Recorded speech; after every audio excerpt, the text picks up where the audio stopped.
Boa tarde, alunos. Tudo bem com vocês? Então sejam bem-vindos aí a mais uma aula de expansão. E hoje nós vamos falar sobre um tema, né, crucial na compreensão da história e da sociedade brasileira, o patriarcalismo. Então, gente, nessa aula exploraremos como o patriarcalismo, entrelaçado com a família, a economia açucareira e a escravidão, deixou marcas profundas na nossa cultura e estrutura social. Mas assim, gente, para a gente começar a entender, para compreendermos aí o patriarcalismo no contexto brasileiro, é fundamental entendermos também, primeiro, o que é o patriarcalismo, né?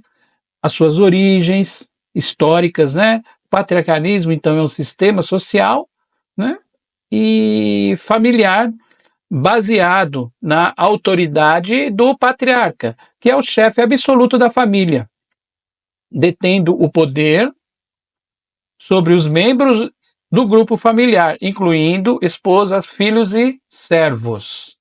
Então, pessoal, iniciando, como eu disse, né, vamos ver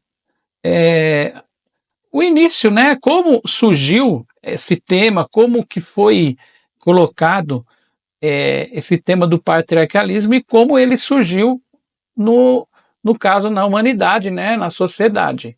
Então, a família e a instituição social mais antiga da humanidade.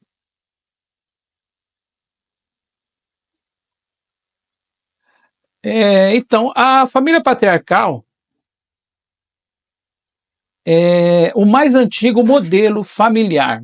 Ainda nos primórdios da humanidade, o modelo patriarcal estabeleceu como um modelo familiar por excelência, né?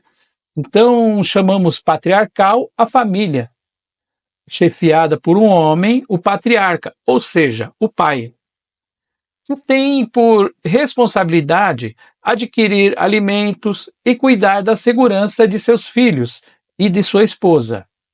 E nesse modelo, no início, os homens cavavam para alimentar as esposas e os filhos que ficavam sob os cuidados da mãe. Então, nós temos aí, né, como surgiu, né, a família surgiu para dar de suporte e proteção e aquisição de alimentos.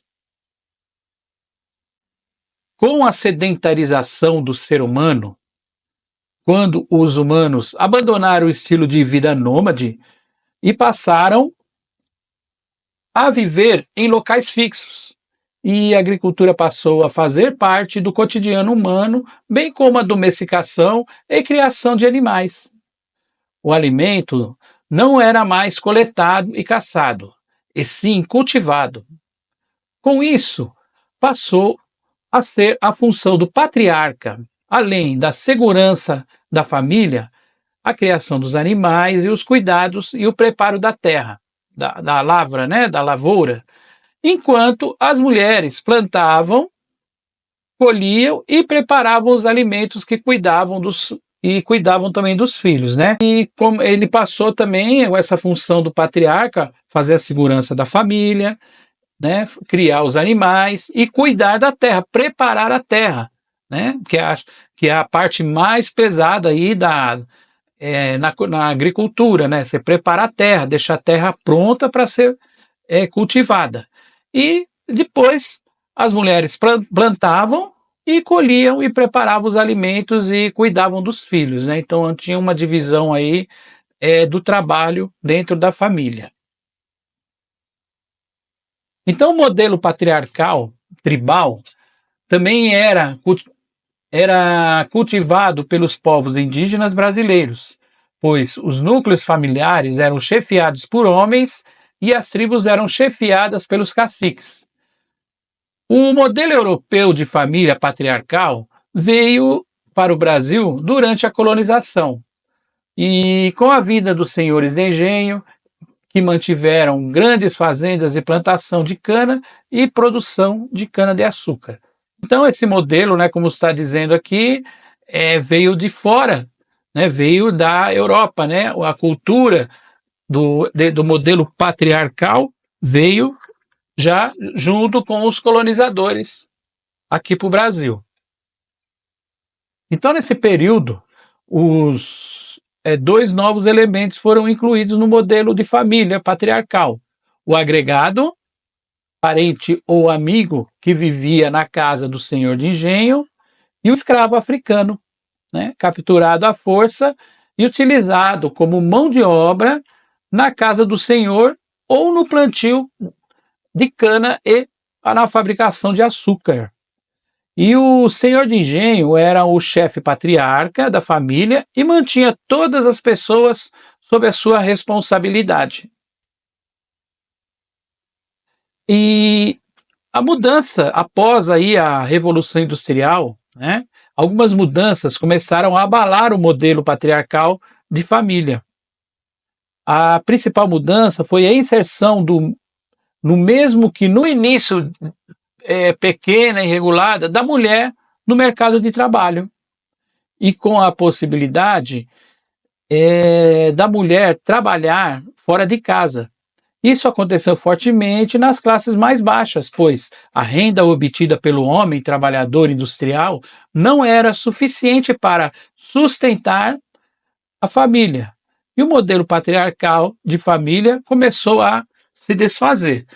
Então, gente, com aí o advento aí da Revolução Industrial, a família, aquela família tradicional, como nós contamos aí, né, no início, a mulher ficava em casa cuidando dos filhos, cuidando da comida, começou a mudar, porque com a Revolução Industrial, a mão de obra feminina também começou a ser usada, porque muitas mulheres saíam realmente para trabalhar na indústria, porque para poder ajudar o orçamento, né, da família aí no mês, porque só o salário do pai, do patriarca, não era suficiente para ter todo o apoio, né, a alimentação, todas as despesas diárias e mensais, né, dentro de uma família.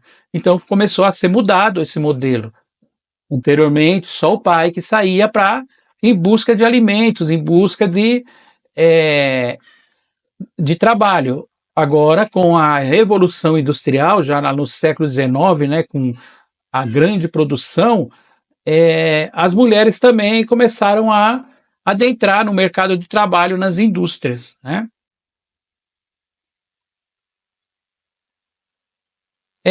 Agora vamos falar aí um pouquinho, né, da família patriarcal no Brasil. Falamos aí esse modelo quando se iniciou lá na Europa no século XIX, com essa mudança vamos dizer, da configuração da família, né, mulher e filhos, mulher cuidando dos filhos em casa.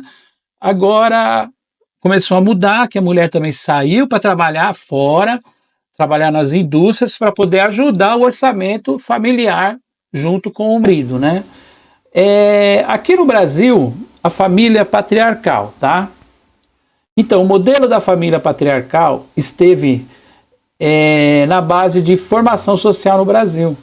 Muitos aspectos da nossa sociedade podem ser compreendidos a partir dele, né? Esse modelo que hoje existe, né? Algumas famílias ainda conservam, veio dessa época, né?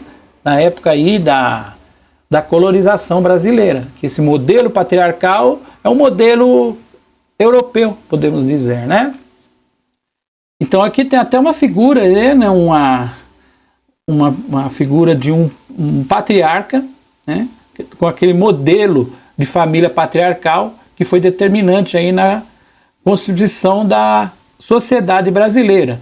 Nós vemos aí o pai, o patriarca, vemos aí as filhas, né? A filha mais nova, mais velha, a esposa e os agregados e os escravizados em seguida, né? Então esse era o modelo de família já lá no século XVIII, XIX, na colonização brasileira, né? A família, como quaisquer outras instituições humanas, transformou-se ao longo do tempo, em que cada continente do planeta, né, em cada civilização e cultura específica, a estrutura da organização familiar assumiu formatos que se ajustaram às condições econômicas e sociais ou mesmo influenciou tais condições na história da formação da sociedade brasileira, especialmente no período da colonização do Brasil. Então, o modelo de família que se formou foi o modelo patriarcal, né? Aquele modelo, podemos dizer, aquele modelo tradicional europeu, especialmente aí de Portugal, né? Nossos colonizadores. Então, o modelo patriarcal, como o próprio nome indica, as características, por ter como figura central o patriarca, ou seja, o pai. E simultaneamente, o chefe do clã, né, dos parentes com laços de sangue. E o administrador de toda a extensão econômica e da toda a influência social que sua família exerce, né, a extensão. No Brasil, esse modelo de família começou a formar-se ao longo do primeiro século da colonização, no século XVI, a partir da herança cultural portuguesa, cujas raízes ibéricas estavam, nessa época, fortemente vinculadas com o passado medieval europeu, sem contar com a forte influência do modelo do patriarcado muçulmano, de quem os portugueses observam muitas características, né?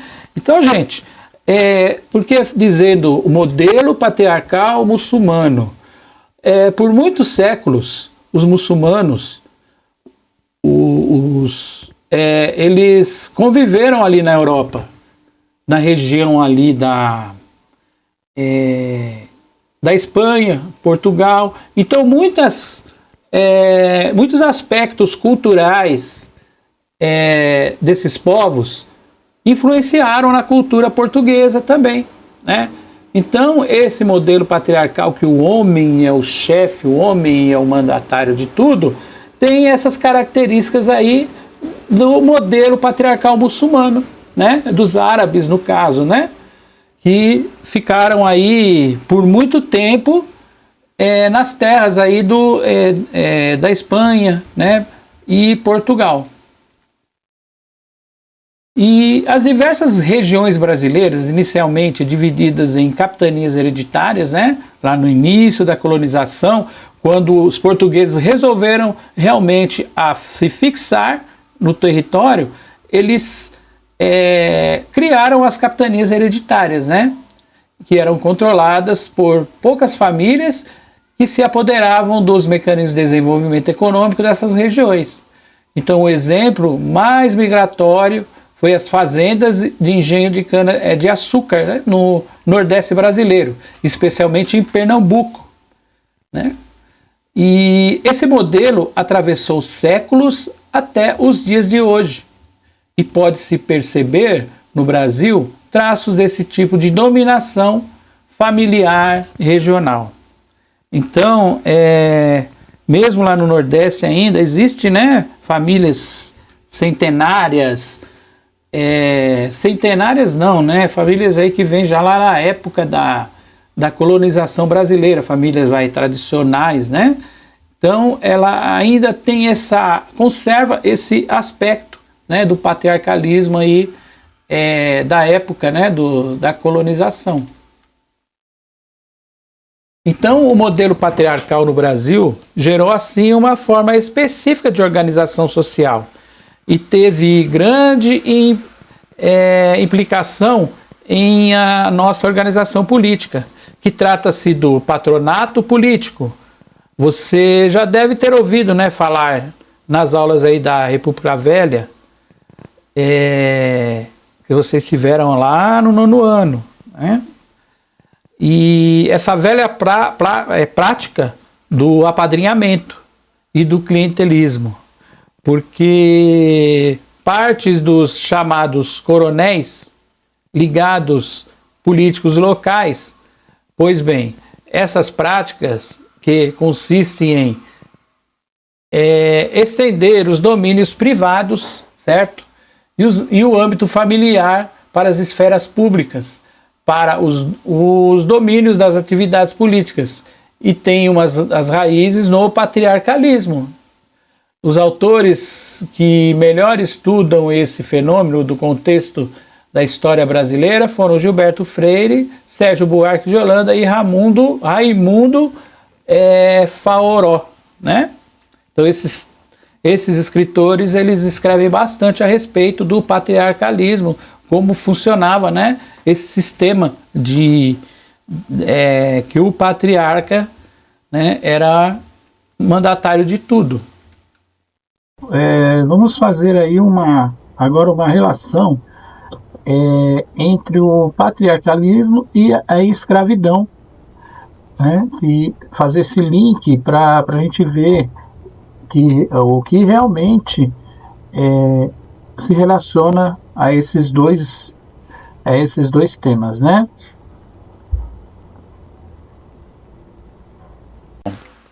O patriarcalismo é um sistema social baseado na autoridade do patriarca, geralmente o pai, sobre a família e os membros dependentes. Na sociedade patriarcal, os homens detêm o poder e o privilégio sobre as mulheres e os outros membros da família. A escravidão foi uma instituição que no Brasil durou mais de 3 séculos e deixou marcas profundas na estrutura social e econômica do país.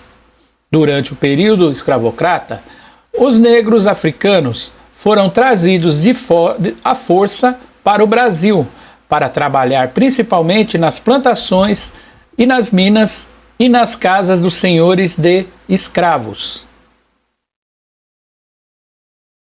O mito da democracia racial. O mito da democracia racial é uma ideia que sustenta que o Brasil não existe racismo e que todas as raças convivem harmoniosamente em igualdades e condições. No entanto, essa narrativa é desmentida pela realidade das persistentes desigualdades raciais em diversas esferas da sociedade brasileira. A relação de poder e desigualdades.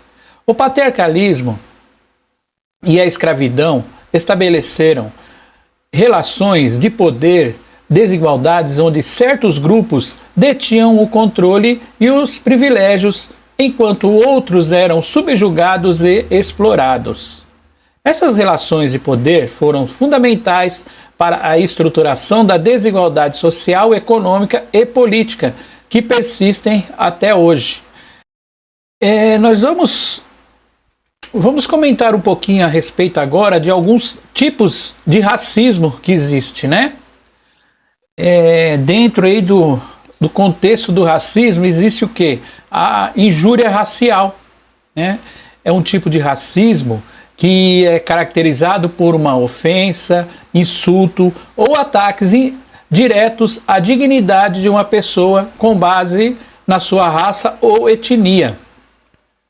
O racismo institucional se refere a práticas políticas ou estruturas institucionais que perpetuam a desigualdade racial e nem mesmo sem intenção explícita de discriminar. E também temos o racismo estrutural, né? É um tipo de racismo enraizado nas estruturas sociais, econômicas e políticas da sociedade, que resulta a disparidade sistêmica e persiste em grupos sociais, entre grupos raciais também, né? Em suma, gente, em resumo aí dizemos, né, que os legados do patriarcalismo e da escravidão contribuíram para a formação de uma sociedade marcada por profundas desigualdades, onde o racismo se manifesta de diferentes formas, desde as injúrias individuais até estruturais e sociais, né? E que perpetuam a marginalização, a exclusão de grupos específicos. Então, reconhecer e enfrentar esses legados é fundamental para construir uma sociedade mais justa e igualitária. eu vou passar agora um vídeo para vocês com o professor dando mais alguns detalhes aí a respeito do patriarcalismo, tá? E aí, gente, tudo bem? Sejam bem-vindos a mais um vídeo aqui do Parabólica. Eu sou o Pedro Renault, professor aqui do Parabólica. Eu fico olhando para lá para ver se tá gravando direitinho, tá? Que eu tenho todos os softwares aqui para acompanhar. Enfim, sejam bem-vindos. Hoje é dia de aula de Sociologia, onde a gente vai falar sobre patriarcalismo ou família patriarcal. A gente vai falar sobre sociedade patriarcal ao longo da história, para a gente poder entender um pouco do nosso presente. Lembra a história? A sociologia, que é o que está em questão hoje, é uma aula de Sociologia, ela ajuda a gente, através de algum método, a entender o nosso presente, a nossa sociedade. Certo, gente? Então já se inscreve no canal, tá esperando o quê? Para poder acompanhar aqui, porque tem vídeo todo dia aqui do Parabólica. Eu falo isso para lembrar e para de repente tá chegando alguém novo aí no canal, não sabe? A gente dá aula aqui de História Geral, História do Brasil, a gente tem aula de História da Arte, Sociologia, Filosofia. Cada dia a gente tem um cronograma, porque cada dia é uma disciplina, sempre pensando nos vestibulares e no Enem. Aqui, sem frescura nenhuma, a gente vai tentar fazer aqui, vai fazer, né? O conteúdo todo, a gente já tem coisa pra caramba, mais de 300 vídeos aqui já no canal, certo? E já curte esse vídeo, é algo que eu peço sempre também para poder ajudar o canal a crescer, pra gente continuar fazendo esse tipo de trabalho, pra gente não parar nunca, na verdade, né? Hoje a gente vai falar então sobre sociedade patriarcal. Vamos começar então. O patriarcalismo é definido como um sistema onde você tem a supremacia do homem sobre as mulheres, a supremacia dos homens sobre as mulheres, seja num convívio familiar, numa organização familiar, ou também numa relação política, econômica e social. Então, o patriarcalismo é quando o homem ele está presente como o principal agente daquela sociedade ou daquele grupo familiar. E tudo começou nas sociedades antigas, dos antigos hebreus, onde a sociedade era organizada de forma tribal, né? E os hebreus, os homens, eles tinham um destaque na sociedade, não só como chefes de família, mas eles tinham uma função também econômica importante, que era, a gente está falando aí dos pastores hebreus, né? Os que conduziam as ovelhas, os que conduziam, né, que trabalhavam ali com a pecuária, que eram os chefes das tribos dos hebreus na antiguidade. E esses pastores, muitas vezes, eles tinham, inclusive, a função não só de organização da sociedade, não só de organização da família, mas também funções políticas e funções religiosas. Se a gente for olhar no conceito bíblico, a gente tem sempre nomes de homens, né? Os pastores hebreus que tiveram o contato religioso, né? Os nomes que tiveram contato com Deus, né? Até mesmo numa questão bíblica a gente consegue entender isso. Eu acho que inclusive vale muito, e eu vou fazer, tá? Fiquem tranquilos que eu vou falar sobre, já me pediram bastante aqui no canal, já que a gente está trabalhando com história antiga, falar também sobre sociedades aí, os hebreus na antiguidade. A gente vai falar, tá? Mas isso em história. Agora, em sociologia, então, você já tem essa presença dos hebreus trabalhando, né, os hebreus trabalhando com a questão do homem como o centro da família, o centro daquela sociedade tribal, ainda que uma sociedade bem rudimentar, ainda que uma sociedade que não fosse organizada politicamente, como a gente conhece outras civilizações. Então, você tem sempre que entender que o patriarcalismo ele vai passar por gerações, entende? Começa ali, pelo menos pelos nossos estudos pelos hebreus, mas ele passa por gerações como o homem como o centro das atenções. Significa que isso é uma regra na história, que o homem sempre foi o centro das atenções? De maneira alguma, isso não é uma regra da sociologia. A gente está falando de uma ciência humana, certo? Então, significa que a gente precisa entender que o ser humano ele é o agente social. É ele que constrói esse tipo de sociedade. E se ele construir de outra maneira, pode acontecer também. Nós tivemos na antiguidade, por exemplo, casos de sociedades que eram inspirados na questão do matriarcalismo. A gente consegue ver em menores casos, né, do que o patriarcalismo, mas nós temos em algumas sociedades, civilizações ou regiões da Grécia Antiga, por exemplo, nós temos as Amazonas gregas, a gente consegue ter sim. E isso eu acho, pensando quando eu estava preparando essa aula, eu pensei, vale um vídeo sobre sociedades matriarcais também. O que vocês acham? Eu quero saber se vocês querem esse tipo de vídeo, porque aí é um preparo todo que eu faço, demora dias para poder preparar essa aula, as pesquisas, eu tenho que pegar uma bibliografia, procurar, mas eu acho que é interessante a gente fazer aqui. Então vocês deixem nos comentários se vocês quiserem, tá? Se vocês acham que for importante, aí eu procuro ver como que isso pode se encaixar em um vestibular, como que um vestibular pode cobrar isso, e aí a gente faz aqui o vídeo, a gente faz aqui o conteúdo, o material. Então significa que não é uma regra na história o patriarcalismo, certo? Mas até mesmo por uma questão de bibliografia, uma questão da literatura, trabalhou mais até com sociedades patriarcais do que matriarcais.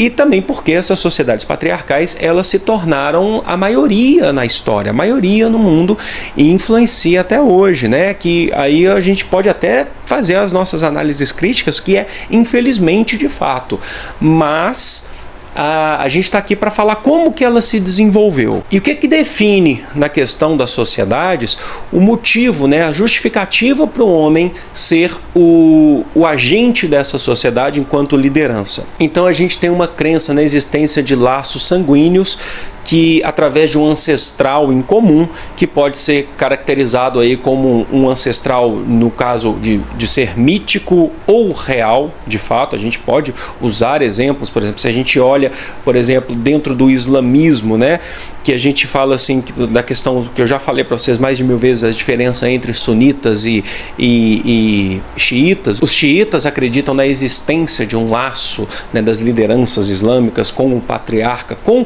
na verdade, o profeta Maomé. Então, só estou dando alguns exemplos aqui, alguns exemplos para vocês. Pode ser definida também pela presença, né, pela questão hereditária na posição de um chefe ou de um senhor, né? A gente trabalha aí com chefe ou senhor de uma família ou de uma sociedade, que dá uma prioridade, né, ao primogênito, né, sempre ao filho mais velho, que vai assumindo, né, os laços hereditários, né, principalmente se for sanguíneo, e ao primogênito no sentido também priorizando a esposa legal do homem, né?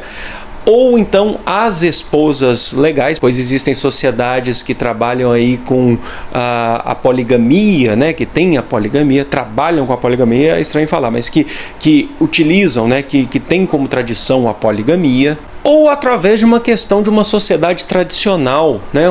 Um tradicionalismo de uma sociedade que utiliza ali ou questão hereditária de fato, política, ou questões religiosas.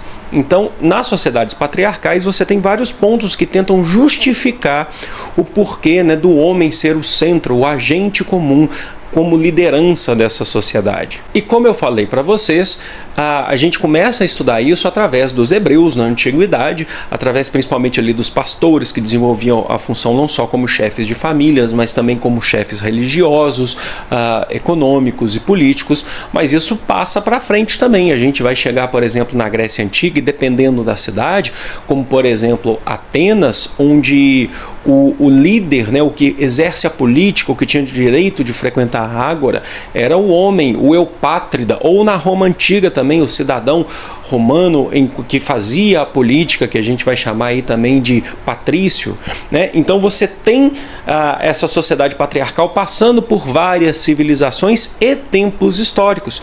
Quando a gente chega na Idade Média, que entra aquela questão da ruralização do indivíduo, que o indivíduo precisa procurar um feudo para poder sobreviver, que é onde ele encontra proteção, onde quando você vai ter naquela relação de suzerania e vassalagem, quando o camponês ele procura um suzerano, um senhor feudal, para poder trabalhar para ele em troca de proteção, que é feito o tratado vassálico ou o contrato vassálico. Esse tratado vassálico ele é feito preferencialmente por homens, que vão onde o homem, né, o camponês, ele vai ajoelhar na frente do suzerano e vai jurar fidelidade. É feito preferencialmente pelo homem. Até mesmo que quando esse homem, né, esse camponês, quando ele falece, né, ele já é servo de um suzerano, um vassalo de um suzerano, ele falece, é preciso fazer um novo tratado usando principalmente, utilizando o primogênito, né, o filho mais velho que tem que fazer esse tratado. Não que as mulheres não pudessem fazer o tratado, mas geralmente se uma mulher fizesse o tratado, na ausência de um filho homem, às vezes, né, a gente consegue ter a percepção de que o suzerano, ele muitas vezes ele exigia o abuso sexual, né? Então nós estamos vendo que essa sociedade patriarcal, ela caminha pela posteridade. Se você for olhar, por exemplo, os reis da modernidade, da Idade Média também, dos tempos modernos, né, os absolutistas, eles tinham como preferência ter filhos homens. Por exemplo, se a gente pensar no Henrique VIII da Inglaterra, lá no século XVI, né, que queria ter filhos, né, herdeiros para a sua sociedade, mas não conseguiu, até conseguiu ter sim um herdeiro para a sua sociedade, para o seu reino, mas que faleceu muito cedo. Então lá na frente a rainha Elizabeth vai ter que assumir, né, a Elizabeth, que foi considerada uma das grandes rainhas da Inglaterra, na ausência de um homem. Então percebem como que essa sociedade patriarcal, ela vai se moldando de acordo com o tempo histórico, de acordo com a necessidade, com essa supremacia do homem em relação às mulheres, em relação à sociedade, à política, à economia. Sempre houve um questionamento ao patriarcalismo, sempre houve um questionamento, mas a gente costuma dizer também que o questionamento que fica mais nítido para a gente vai ser dentro do conceito ali da Revolução Francesa em 1789, porque a Revolução Francesa, que tentava acabar com o rei, o Luís XVI, né, que queria instalar uma república ou algum outro tipo de poder que não fosse centralizado nas mãos do rei, tinha lá os seus ideais de liberdade, igualdade e fraternidade. E as mulheres foram muito importantes, porque houve um questionamento sobre esse patriarcalismo na Revolução Francesa. E as mulheres foram muito importantes. Se você parar para pensar lá em 1789, no ano da Revolução, iniciando essa revolução, cerca aí de 7 mil mulheres saíram de Paris e foram até Versalhes, onde tinha o palácio do rei Luís XVI e de sua esposa, a rainha Maria Antonieta, e elas foram munidas, né, de armas, o que elas conseguiam pegar, transformar em armas, às vezes objetos pessoais, às vezes armas de fogo mesmo. Chegaram, passou um caminhão aqui que mexeu em tudo aqui, né, na janela, mas tentaram chegar até Versalhes com o objetivo de pegar o rei Luís XVI e levá-lo a Paris para que ele resolvesse o problema da crise econômica que a França passava, porque ele justamente vivia em Versalhes para se distanciar do povo. As mulheres tiveram uma participação fundamental no processo de Revolução Francesa. Basta você olhar, por exemplo, a obra do pintor francês Delacroix, que é aquela famosa, que é a mulher símbolo da Revolução Francesa, em meio a vários homens burgueses, né, erguendo ali a bandeira francesa. A mulher, a partir daí, se tornou inclusive o símbolo da república, né? A república é feminina, né? Mas mesmo que isso tenha ocorrido, não significa que o patriarcalismo foi superado. Até mesmo dentro do processo de Revolução Francesa, houve momentos que as mulheres tiraram das mulheres o direito ao voto.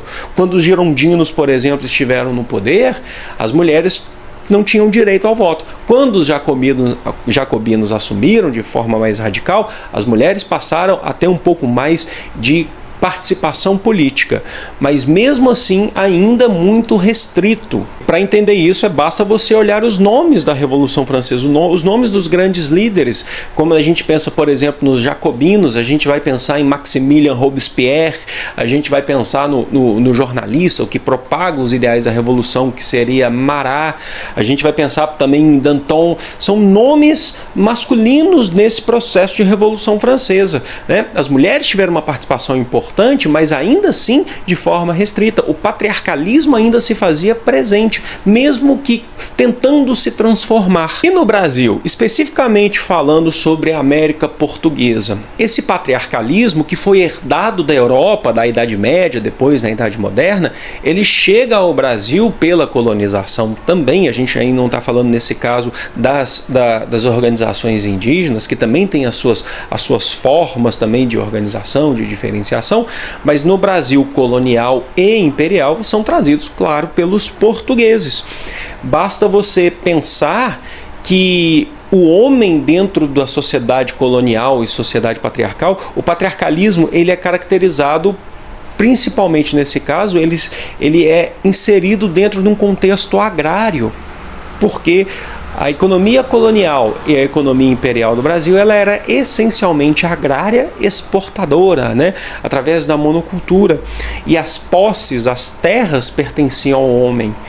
A casa grande pertencia ao homem. Os escravos estavam no nome do homem. E quando esse homem falecia, era importante que se passava ao primogênito, né, ao filho mais velho. As mulheres, elas deveriam cuidar do lar.